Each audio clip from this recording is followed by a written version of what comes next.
नमस्कार दोस्तों, study today with Viplav YouTube channel में आप सभी का स्वागत है। आज का ये वीडियो बहुत ही इम्पोर्टेंट होने वाला है क्योंकि इस वीडियो में हम क्लास 10th के छात्रों के लिए वीकली टेस्ट के लिए सोशल साइंस अर्थात सामाजिक विज्ञान के टॉप 16 अर्थात VVI 16 ऑब्जेक्टिव क्वेश्चन को देखने वाले हैं। वीडियो को अंत तक देखिएगा, वीडियो को लाइक करिएगा। तो चलिए शुरू करते हैं। पहला क्वेश्चन गिवन है, गांधी जी ने चंपारण में सत्याग्रह कब शुरू किया? ऑप्शन है 1919, 1917, 1916 और 1921। इसका जो राइट आंसर होगा वो ऑप्शन बी होगा अर्थात 1917 होगा। याद रखिएगा, गांधी जी ने अपना पहला सत्याग्रह बिहार के चंपारण में 1917 में किया। और याद रखिएगा, महात्मा गांधी ने सत्याग्रह का प्रथम प्रयोग साउथ अफ्रीका में किया था। याद रखिएगा, महात्मा गांधी ने सत्याग्रह का प्रथम प्रयोग साउथ अफ्रीका में किया था। और खेड़ा सत्याग्रह 1918 गुजरात में किया। असहयोग आंदोलन 1 अगस्त 1920 महात्मा गांधी के नेतृत्व में शुरू किया गया था।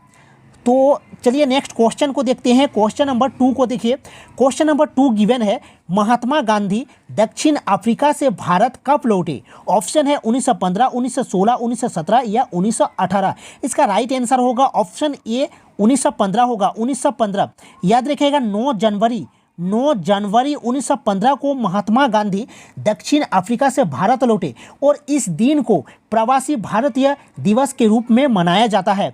9 जनवरी को प्रति वर्ष 9 जनवरी को प्रवासी भारतीय दिवस के रूप में मनाया जाता है क्योंकि इस दिन 9 जनवरी 1915 को महात्मा गांधी साउथ अफ्रीका से भारत लौटे थे। और याद रखिएगा, महात्मा गांधी साउथ अफ्रीका कब गए थे? 1893 को महात्मा गांधी साउथ अफ्रीका गए थे। नेक्स्ट क्वेश्चन को देखते हैं। Question number 3, discovery of India नामक पुस्तक के लेखक कौन है? तो इसका ऑप्शन है महात्मा गांधी, पंडित जवाहरलाल नेहरू, डॉक्टर राजेंद्र प्रसाद या रविंद्रनाथ टैगोर। इसका राइट आंसर होगा पंडित जवाहरलाल नेहरू। ऑप्शन बी होगा राइट आंसर, पंडित जवाहरलाल नेहरू। याद रखिएगा, पंडित जवाहरलाल नेहरू ने डिस्कवरी ऑफ इंडिया नामक पुस्तक के लेखक है और महात्मा गांधी ने हिंद स्वराज की रचना की है। देखिए, इसको भी डिस्कस कर लेते हैं ऑप्शन को। इसका जो राइट आंसर होगा ऑप्शन बी होगा। महात्मा गांधी ने हिंद स्वराज की रचना की है और डॉक्टर राजेंद्र प्रसाद ने इंडिया डिवाइडेड की रचना की है। इंडिया डिवाइडेड की रचना की है और महात्मा गांधी ने हिंद स्वराज, याद रखिएगा हिंद स्वराज। और रविंद्रनाथ टैगोर ने गीतांजलि की रचना की है। इनको याद रखिएगा। तो चलिए नेक्स्ट क्वेश्चन को देखते हैं। नेक्स्ट क्वेश्चन देखिए, क्वेश्चन नंबर 4, करो या मरो का नारा किसने दिया था? ऑप्शन है महात्मा गांधी, सुभाष चंद्र बोस, वल्लभ भाई पटेल या जवाहरलाल नेहरू। इसका जो राइट ऑप्शन है ऑप्शन ए होगा महात्मा गांधी।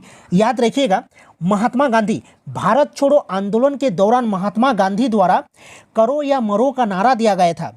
भारत छोड़ो आंदोलन कब हुआ था? 1942 को, 8 अगस्त 1942 को। याद रखिएगा, करो या मरो का नारा महात्मा गांधी द्वारा भारत छोड़ो आंदोलन के दौरान दिया गया था। चलिए नेक्स्ट क्वेश्चन को देखते हैं। क्वेश्चन नंबर 5 को देखिए, किस आंदोलन में नस्ल के आधार पर भेदभाव करने वाले कानूनों और व्यवहार को समाप्त करने की मांग उठाई गई? ऑप्शन है सर्व समाज आंदोलन, धर्म सुधार आंदोलन, नागरिक अधिकार आंदोलन या प्रोटेस्टेंट आंदोलन। इसका जो राइट आंसर होगा ऑप्शन सी होगा राइट आंसर। ऑप्शन सी होगा राइट आंसर। इसका राइट आंसर ऑप्शन सी होगा नागरिक अधिकार आंदोलन। याद रखिएगा, नागरिक अधिकार आंदोलन का जो उद्देश्य था वो था अफ्रो अमेरिकी लोगों के विरुद्ध होने वाले नस्ल आधारित भेदभाव को समाप्त करना। और याद रखिएगा, अफ्रो अमेरिकी का मतलब है अश्वेत अमेरिकी लोग अर्थात इसका उद्देश्य था, नागरिक अधिकार आंदोलन का उद्देश्य था अफ्रो अमेरिकी लोगों के विरुद्ध होने वाले नस्ल आधारित भेदभाव को समाप्त करना था। तो चलिए नेक्स्ट क्वेश्चन को देखते हैं। नेक्स्ट क्वेश्चन गिवन है, अमेरिका में नागरिक अधिकार आंदोलन 1954 से 68 किसके नेतृत्व में हुआ? ऑप्शन गिवन है Martin Luther king junior, Tommy Smith, John F Kennedy या जॉन कार्लोस। इसका जो राइट आंसर होगा ऑप्शन ए होगा Martin Luther king junior. America में मार्टिन लूथर किंग जूनियर के नेतृत्व में अहिंसक रूप से नागरिक अधिकार आंदोलन चलाया गया। नेक्स्ट क्वेश्चन को देखिए। क्वेश्चन नंबर 7, किस शासन व्यवस्था में संपूर्ण सत्ता केंद्रीय सरकार के पास होती है? ऑप्शन गिवन है संघात्मक, एकात्मक, सामुदायिक या साम्यवादी। इसका राइट आंसर होगा एकात्मक होगा, एकात्मक। देखिए याद रखिएगा, पहले क्वेश्चन को देख लीजिए कि शासन व्यवस्था में संपूर्ण सत्ता केंद्रीय सरकार के पास होती है, तो इसका राइट आंसर होगा एकात्मक।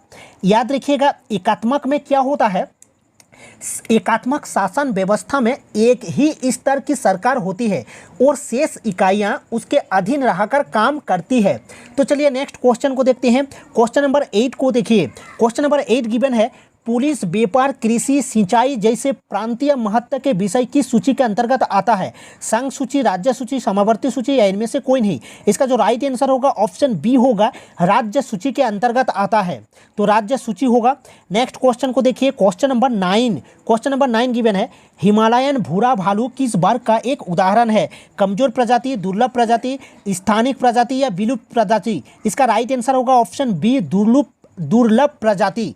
दुर्लभ प्रजाति इसका राइट आंसर होगा, ऑप्शन बी होगा दुर्लभ प्रजाति। तो चलिए नेक्स्ट क्वेश्चन को देखते हैं। क्वेश्चन नंबर 10 को देखिए। क्वेश्चन नंबर 10, भारत में बाघ परियोजना प्रोजेक्ट यानी प्रोजेक्ट टाइगर, भारत में बाघ परियोजना अर्थात प्रोजेक्ट टाइगर की शुरुआत किस वर्ष हुई? इसका जो राइट आंसर होगा देखिए 1972 होगा, 1973 या 1974, या ऑप्शन देखिए 1975 दिया गया है, तो इसका राइट आंसर होगा 1973। याद रखिएगा प्रोजेक्ट टाइगर 1973, प्रोजेक्ट टाइगर 1973 याद रखिएगा। और 1972 में क्या हुआ था? वन्य जीव संरक्षण अधिनियम 1972 को भी याद रखिएगा, वन्य जीव संरक्षण अधिनियम इसको भी याद रखिएगा, 1972 में हुआ था। चलिए नेक्स्ट क्वेश्चन को देखते हैं। नेक्स्ट क्वेश्चन गिवन है दुर्लभ जातियां किसे कहते हैं? सामान्य संख्या, संख्या कम या सुभेद्य, संख्या घटना या लुप्त होने का खतरा। इसका जो राइट आंसर होगा ऑप्शन बी होगा संख्या कम या सुभेद्य, ऑप्शन बी होगा राइट आंसर। नेक्स्ट क्वेश्चन को देखिए। क्वेश्चन नंबर 12 को देखिए। क्वेश्चन नंबर 12 गिवन है इनमें से कौन सा संरक्षण तरीका समुदायों की सीधी भागीदारी नहीं करता है? ऑप्शन है संयुक्त वन प्रबंधन, चिपको आंदोलन, बीज बचाओ आंदोलन या वन्य जीव पशु विहार का परिसीमन। इसका जो राइट आंसर होगा ऑप्शन डी होगा, यानी वन्य जीव पशु विहार का परिसीमन होगा राइट आंसर। चलिए नेक्स्ट क्वेश्चन को देखते हैं। क्वेश्चन नंबर 13 को देखिए। इनमें से कौन द्वितीयक क्षेत्रक में शामिल है? कुम्हार, बुनकर, दियासलाई कारखाना में श्रमिक या सभी। इसका राइट आंसर होगा ऑप्शन डी उपर्युक्त सभी, ऑप्शन डी होगा। देखिए द्वितीयक क्षेत्रक के अंतर्गत प्राकृतिक उत्पादकों को विनिर्माण प्रणाली द्वारा अन्य रूपों में परिवर्तित किया जाता है, जैसे कुम्हार, बुनकर, दियासलाई कारखाना में श्रमिक, ये सब द्वितीयक क्षेत्रक में शामिल है। तो चलिए नेक्स्ट क्वेश्चन को देखते हैं। क्वेश्चन नंबर 14 को देखिए। कौन से क्षेत्र को सेवा क्षेत्रक भी कहा जाता है? ऑप्शन देखिए प्राथमिक, द्वितीयक, तृतीयक या चतुर्थक। देखिए तृतीयक क्षेत्र को सेवा क्षेत्रक भी कहा जाता है, तृतीयक क्षेत्र को सेवा क्षेत्रक भी कहा जाता है, तो इसका राइट आंसर होगा ऑप्शन सी, तृतीयक क्षेत्रक को सेवा क्षेत्रक भी कहा जाता है। नेक्स्ट क्वेश्चन देखिए। क्वेश्चन नंबर 15, वस्तु के बदले वस्तु के आदान प्रदान की प्रणाली को क्या कहा जाता है? मौद्रिक प्रणाली, क्रेडिट सिस्टम, वस्तु विनिमय प्रणाली या विनिमय प्रणाली। इसका राइट आंसर होगा वस्तु विनिमय प्रणाली। याद रखिएगा वस्तु विनिमय प्रणाली। याद रखिएगा वस्तु विनिमय प्रणाली के अंतर्गत क्या होता है? किसान, जैसे एक एग्जाम्पल के थ्रू हम इसको समझते हैं। वस्तु विनिमय प्रणाली में क्या होता है? किसान द्वारा लोहार को धान देकर कुदाल लेना। किसान ने लोहार को क्या दिया? धान दिया, और लोहार ने किसान को क्या दिया? कुदाल दिया। तो ये वस्तु विनिमय प्रणाली का उदाहरण है। चलिए नेक्स्ट क्वेश्चन को देखते हैं। क्वेश्चन नंबर 16 और अंतिम क्वेश्चन। भारत में करेंसी नोट कौन जारी करता है? एसबीआई अर्थात state bank of India, central bank of India, RBI अर्थात रिजर्व बैंक ऑफ इंडिया या पंजाब नेशनल बैंक। इसका राइट आंसर होगा ऑप्शन सी, आरबीआई अर्थात रिजर्व बैंक ऑफ इंडिया। और याद रखना reserve bank of India Bharat का केंद्रीय बैंक है, reserve bank of India Bharat का केंद्रीय बैंक है। तो मिलते हैं नेक्स्ट वीडियो में। ये था अंतिम क्वेश्चन। आई होप आपको वीडियो अच्छा लगा होगा। तो मिलते हैं नेक्स्ट वीडियो में। Thank you.